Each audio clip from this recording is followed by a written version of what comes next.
What can I do for you, Captain? All systems are operating within acceptable parameters. I am prepared to bring the unreliable into low-altitude orbit. This should prove an adequate test of our flight capabilities.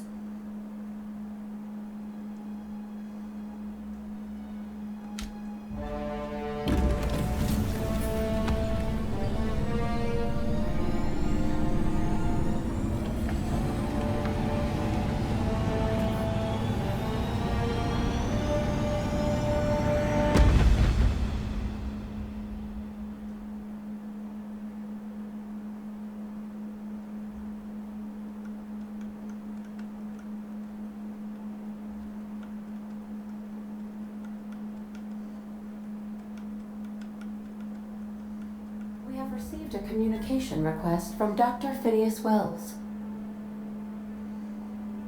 Aha, there you are. Hale and hearty, and captain of your own ship. I see you're putting the unreliable to good use. Shame about her former captain. Horrible way to die. How are you feeling, by the way? I lost track of you in that cave back there.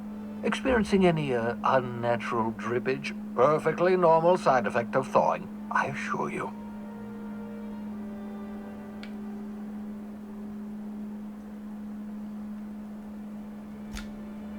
Oh, that, yes, that's probably permanent.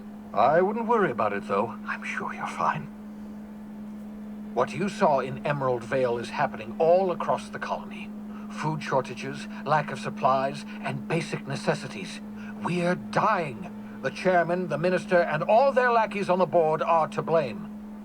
The Hope has some of the brightest minds Earth ever sent us. If we can revive the Hope's colonists, they can help us undo the board's mistakes. They can help us set things right.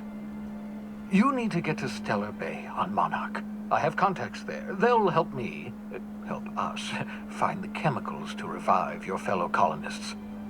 Gladys Kelly, lovely woman, runs a cozy little black marketing outfit on the Groundbreaker. She can get you a nav key to land on Stellar Bay.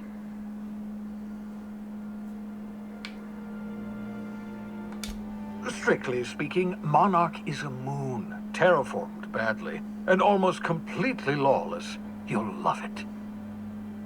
Captains don't fly their own ships, you see. Your navigation terminal handles the, navigation. Think of a nav key as a set of flight instructions. The board's been confiscating nav keys for Stellar Bay, so we must rely on unconventional means of acquisition. Hence, Miss Gladys Kelly. Gladys and I have been doing business for years. Her smuggling credentials are unimpeachable. If anyone can get you a key to Monarch, it's her.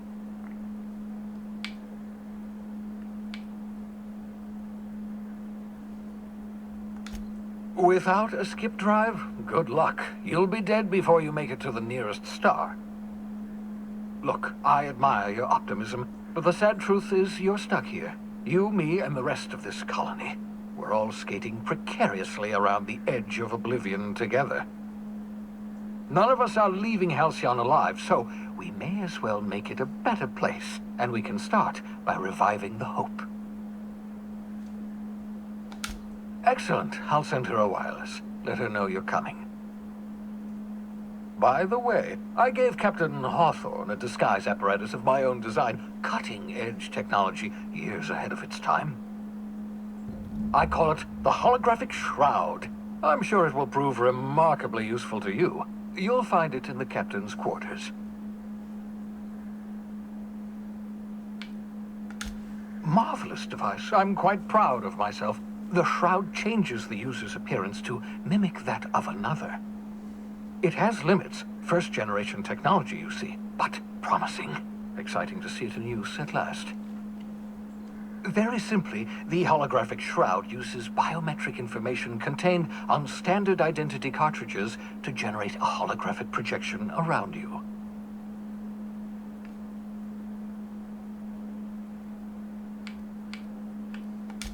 Only stands up to a casual scrutiny. Use it too long, bound to flicker, blur, something like that. Movement makes it more likely. Best used in moderation. When you see guards in your path you can't sneak past, for example. Maintain your distance. Act normal. No running, no jumping. Don't draw their attention. If they pay attention, they're more likely to notice flaws in the hologram.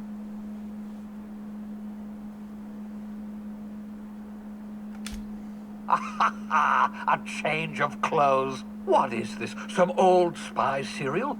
What inattentive and brainless guard would be fooled by such a shabby disguise? The holographic shroud masks not only your clothes, but your face and fingerprints. It modulates your voice and sweetens your breath. Science, that's how.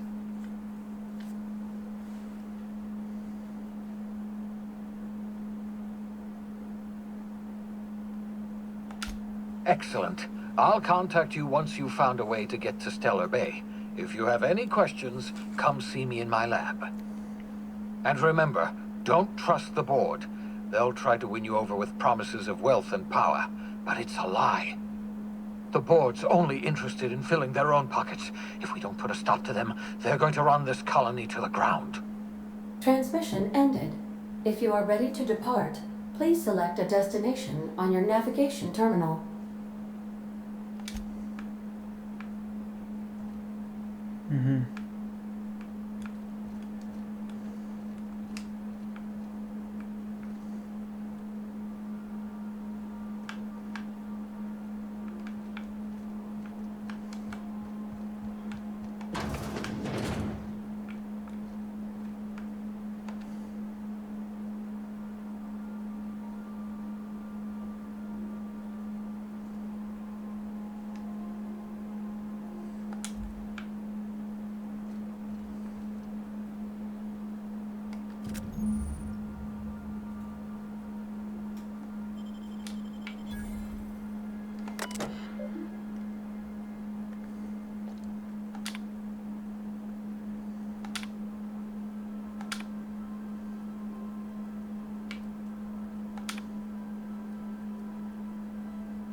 By verity, by strength.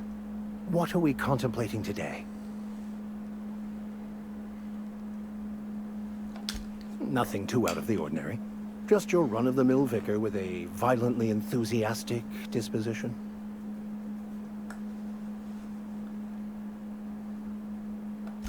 That's what my parents called it. I grew up in a pit of a town, much like Edgewater. I was destined to be a laborer like my parents, but I was infected early with a need to solve the equation. My passion didn't sit well with them. My parents, ironically. They internalized the precepts of scientism like no one I've ever known. They had a pure faith, a faith that brought joy to them regardless of the situation. I envied that. I wanted that peace. I thought if I became a vicar, I could find it. Or at the very least, find out why I lacked it.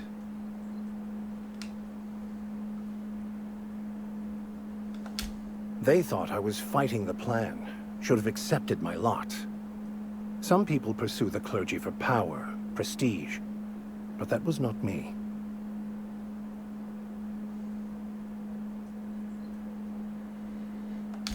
The plan is not one rigid path. There are a variety of multitudes contained within it. Our paths have variance, but we'll end up adhering to it, whether we like it or not. Some choices make the path smoother, some rougher. You can even go outside the lines, but the further outside you go, it's like an unbreakable elastic band. It will only stretch so far before it snaps back. The further it is stretched, the more violent the eventual correction.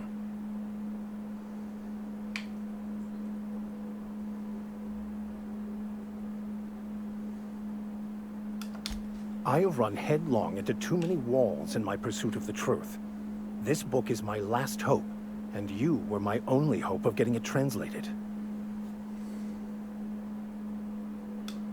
What about you? What's your story?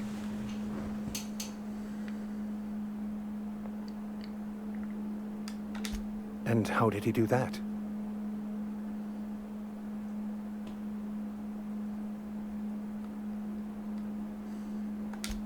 Well, you do seem different than every other colonist. Let's pretend for the moment I believe you. What are you going to do now?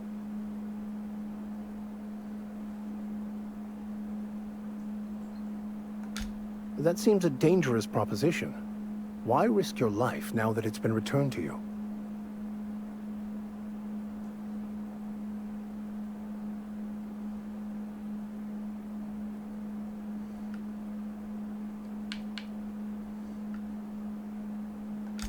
A commendable attitude.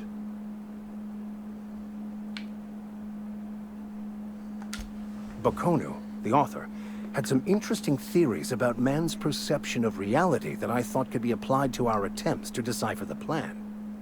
Unfortunately, he was also one of the founders of the philosophist school of thought, so the book is banned in this colony.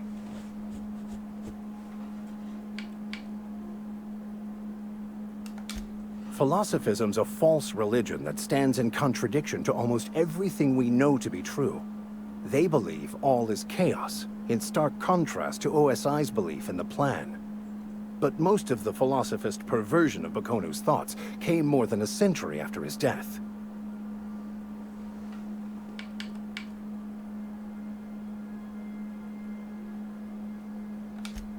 I've been thinking on that.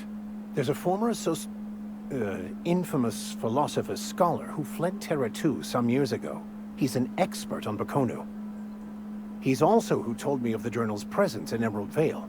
If anyone in this colony could translate that book, it would be him. That's a good question. We should start on the Groundbreaker. It's where I'd go if I wanted to get off Terra 2. Great place to pick up a ride to Hephaestus, Scylla, even Monarch. All I need is access to a data cartridge from the security terminal.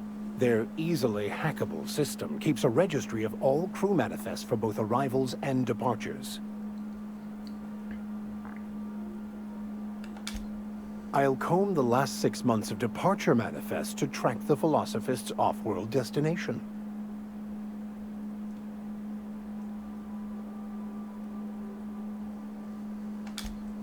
Before I transferred to Edgewater, I had a wealth of time to develop certain, secular skills during my years serving a particular penitentiary flock.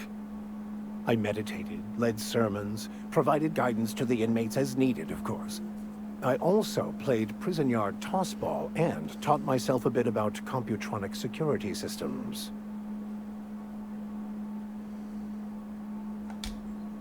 Thank you, Captain. As always, I am at your disposal. What are we contemplating today?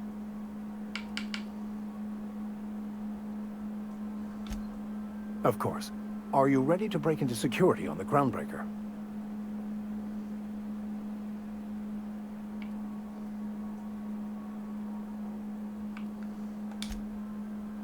Yes, you caught.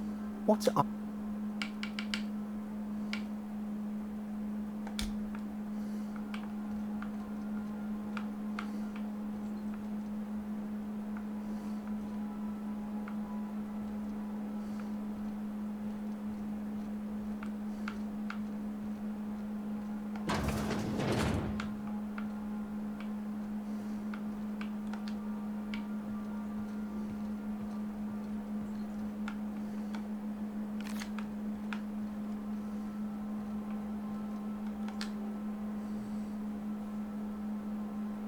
I could probably spend years fixing this boat, stem to stern.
W tym odcinku będzie to już wszystko. W następnym wrócimy na planetę i dokończymy resztę misji. Dzięki i do usłyszenia.